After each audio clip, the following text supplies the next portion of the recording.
tudo o que hoje sabemos começou há alguns anos, quando a coloproctologia em Portugal procurava um nome, um caminho e uma voz. Da vontade de inovar e prestar melhores cuidados de saúde, nasceu a Sociedade Portuguesa de Coloproctologia, um espaço de partilha entre médicos, ideias, especialidades e gerações.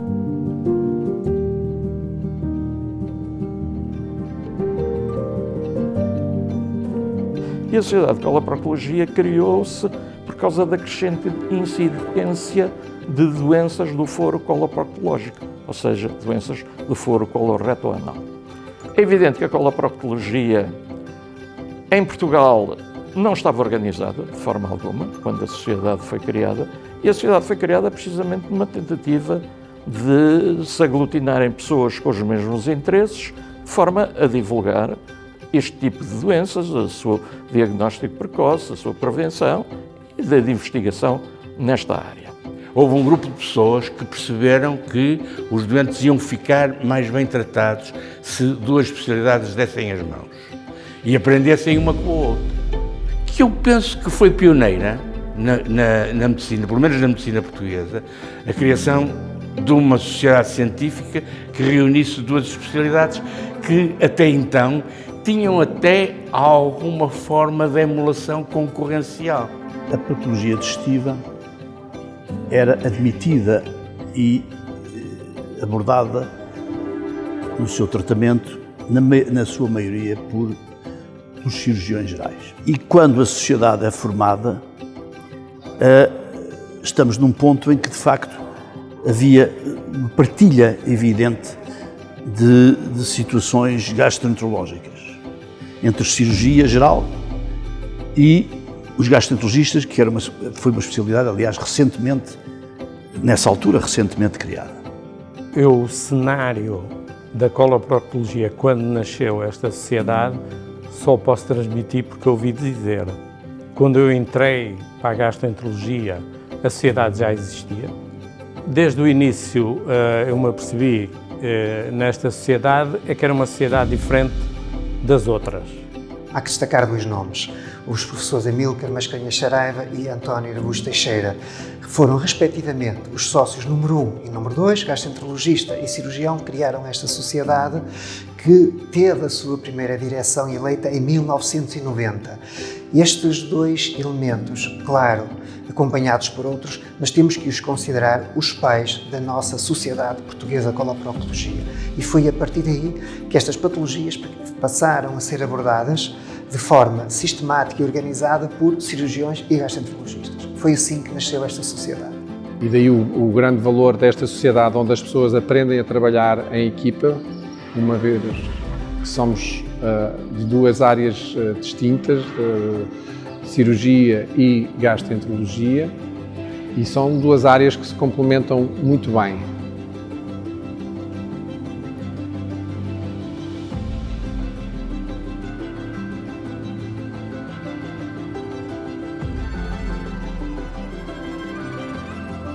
Eu nunca pensei ser presidente da sociedade. Fui legal, eu acho que todos dentro do organigrama da direção da sociedade, e reconheço que, com alguma surpresa, houve um dia alguém que me disse: tenha paciência, mas na próxima direção o senhor é que vai ser o presidente. E eu disse: e eu? Olha, isto veio de uma sucessão de participações na sociedade. Não fui só eu que tive vontade de ser, foram os meus pares também que entenderam que me deveriam escolher para cumprir um mandato como presidente da sociedade. O motivo que me levou a ter persistido e ter continuado nesta sociedade é, de facto, o interesse médico que a própria patologia tem e digamos, a presidência de uma sociedade não é mais do que uma inerência de um conhecimento e mais tarde de uma sabedoria acerca de um assunto, não é? Quer dizer, não é nenhum cargo que dê poder, não é? Que dê lucro, mas é de facto um cargo de responsabilidade importante. Eu, quando entrei nos corpos sociais da sociedade.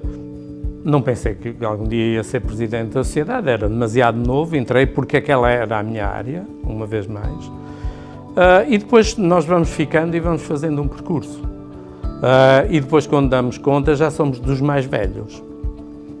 É mais ou menos natural pensarmos que poderemos ser presidentes da sociedade. Temos que sentir que há algum apoio à volta, que as pessoas nos consideram como possíveis presidentes da sociedade. É uma pergunta pertinente, mas essencialmente e de uma forma muito honesta, o que motivou foi um verdadeiro espírito de missão.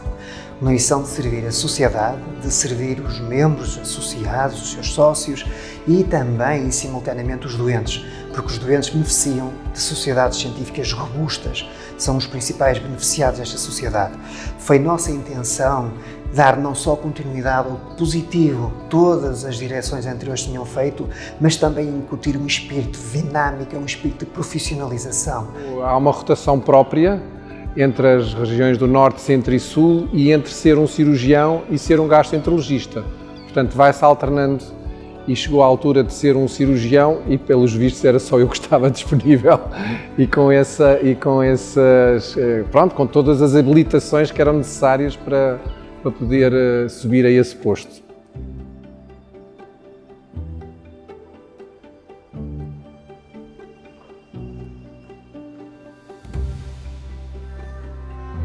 Estive lá desde 90 até há 2 anos.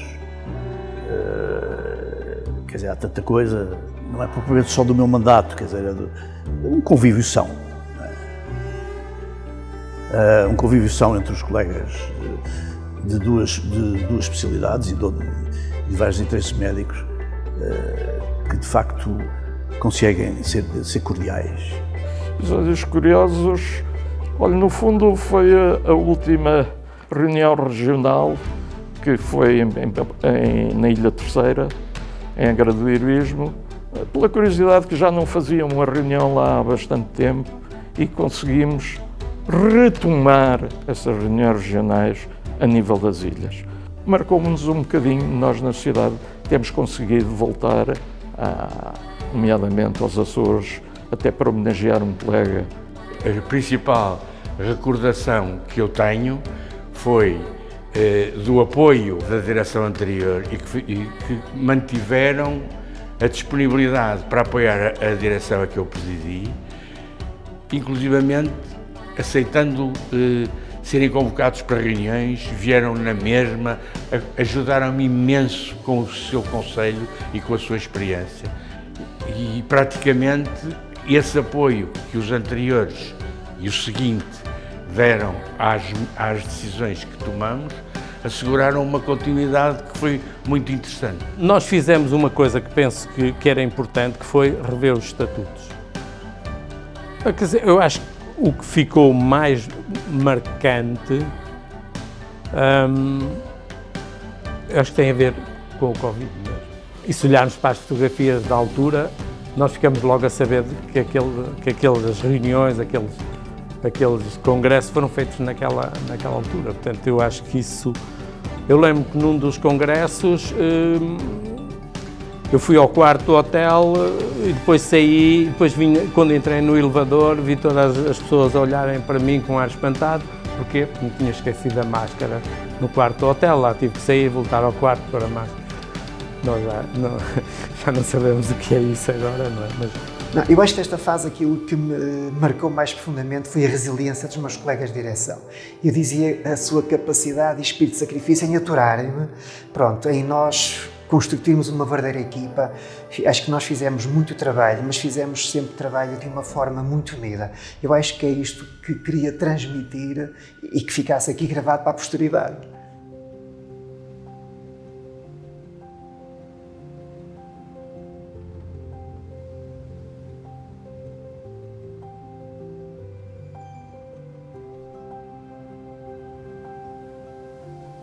Não sei se mudou alguma coisa na minha presidência. Não acho que cada presidência tenha que mudar a sociedade. Há algumas coisas que de vez em quando mudam. O espírito de criação da sociedade foi um espaço de partilha. E de partilha entre diversas áreas de saber. Porque nós temos a consciência que o tratamento destes doentes não pode ser feito da melhor maneira se for feito só por uma das áreas. Eu acho que não se posso dizer que tenha mudado muito. Eu acho que a minha presidência e a direção que me acompanhou procuramos dar seguimento ao que de bom já anteriormente estava a ser feito. Divulgamos mais a coloproctologia, penso eu, a nível da comunicação social. Isso foi uma coisa que nos preocupou bastante. Abrimos, digamos, um pouco mais a coloproctologia à sociedade, aos mais jovens. Sim, o que mudou essencialmente foi o investimento decidido e decisivo na criação das bolsas de estudo e de estágio. Acho que isso que foi uma coisa que eu tenho algum orgulho em ter impulsionado de alguma forma. Vários aspectos serão de salientar, mas um dos que talvez me orgulhe é de facto da correlação entre a nossa sociedade e os elementos da nossa sociedade de coloproctologia e polos de interesse comum estrangeiros, nomeadamente em França, para onde de facto passaram a ir vários internos fazer a sua formação. Bem, naturalmente que essa pergunta é fácil, mas a resposta, com toda a honestidade, devia ser feita aos sócios, até aos outros membros da direção, aos meus colegas, porque nós sabemos que não devemos ser juízes em causa própria, mas também sem falsas umidades. Acho que conseguimos fazer uma sociedade portuguesa de coloproctologia mais coesa, mais visível e mais profissional. Acho que foram estes os marcos que nós levámos da nossa direção. Um dos meus primeiros objetivos era não deixar morrer aquilo que tinha sido feito pelos meus colegas antecessores, nomeadamente pelo meu antecessor. Foi um presidente muito dinâmico e que criou determinado tipo de dinamismos e de maneiras de atuar dentro da sociedade que eu não queria deixar que fossem perdidos. Mas, para além disso, quis que esta sociedade caminhasse com as novas tecnologias. Já viu que eu tenho, faço parte desta geração transicional para as novas tecnologias e daí termos criado esta secção dos podcasts, porque achei que seria uma boa maneira de chegarmos mais facilmente às novas gerações, que hoje em dia o seu meio de relação com a sociedade é maioritariamente através dos seus telefones ou dos seus computadores.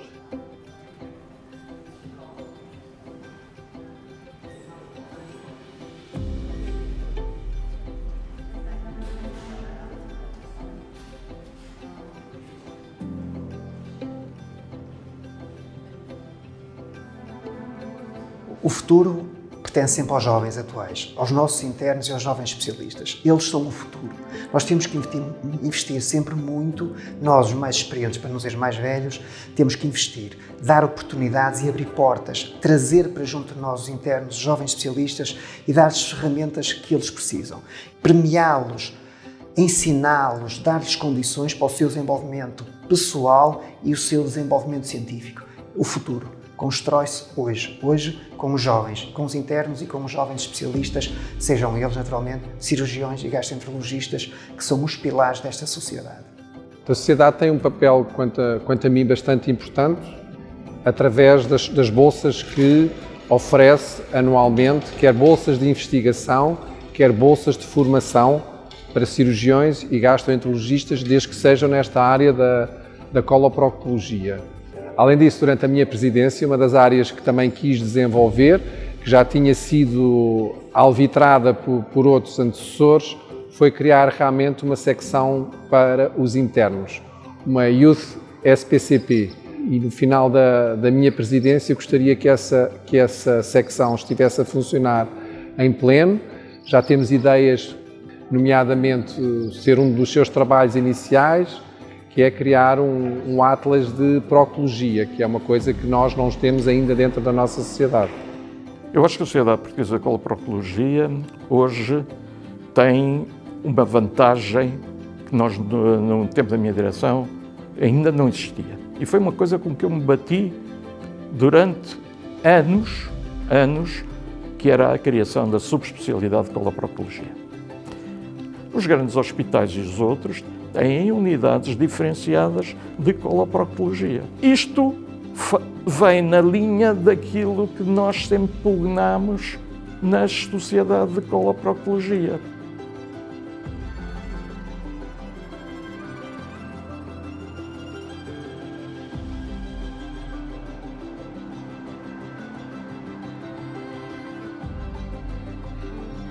A mensagem que eu gostaria de deixar às futuras gerações de coloproctologistas é que todo o nosso trabalho é em prol dos nossos doentes e, portanto, são eles o ponto fulcral do nosso trabalho. Isso nunca deve ser esquecido. Portanto, e infelizmente, muitas vezes os médicos só pensam na sua parte e esquecem que o seu trabalho é em prol dos doentes. De maneira que seriam duas das grandes mensagens que eu gostaria de deixar.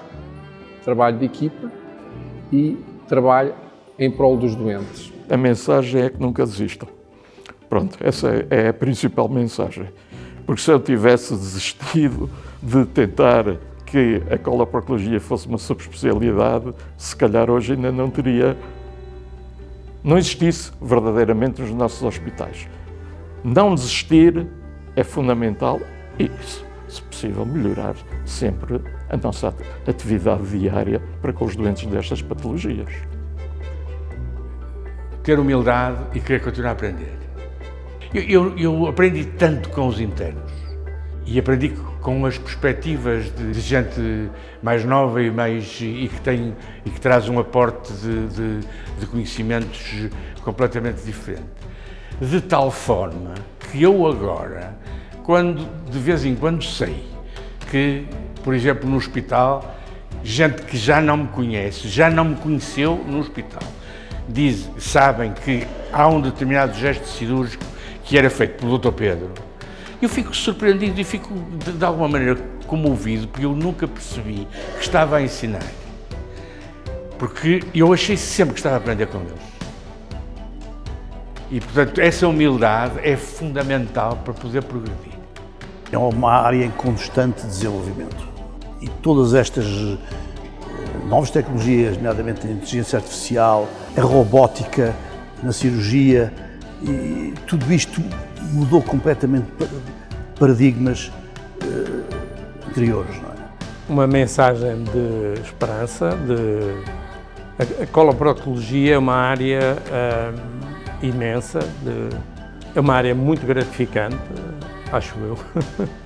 Os problemas estão longe de estar resolvidos, quer do ponto de vista, por exemplo, técnico, cirúrgico, quer do ponto de vista de fármacos, numa perspectiva mais gastroenterológica. Há diversas áreas da coloproctologia que são, neste momento, objeto de investigação intensíssima. E, portanto, é uma área muito interessante. Eu diria que é um bocadinho aquilo que eu penso sobre o exercício, a nossa profissão enquanto médicos. A primeira é sermos felizes com o que fazemos. Eu penso que quem for médico, neste caso quem for coloproctologista, e ser triste, mais vale abandonar. Ou seja, devemos ser felizes, devemos gostar do que fazemos e fazê-lo com paixão.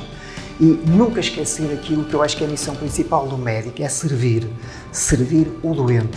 Eu acho que isto são as pedras basilares e aquilo que eu gostaria de deixar, se é que me é permitido falar assim, aos meus jovens colegas e mesmo aos menos jovens que estão a exercer. Sejam felizes e sirvam aos doentes. O futuro da nossa sociedade escreve-se agora nas mãos de quem continua este caminho com a mesma paixão, o mesmo rigor e com a inspiração de quem a fez nascer e crescer.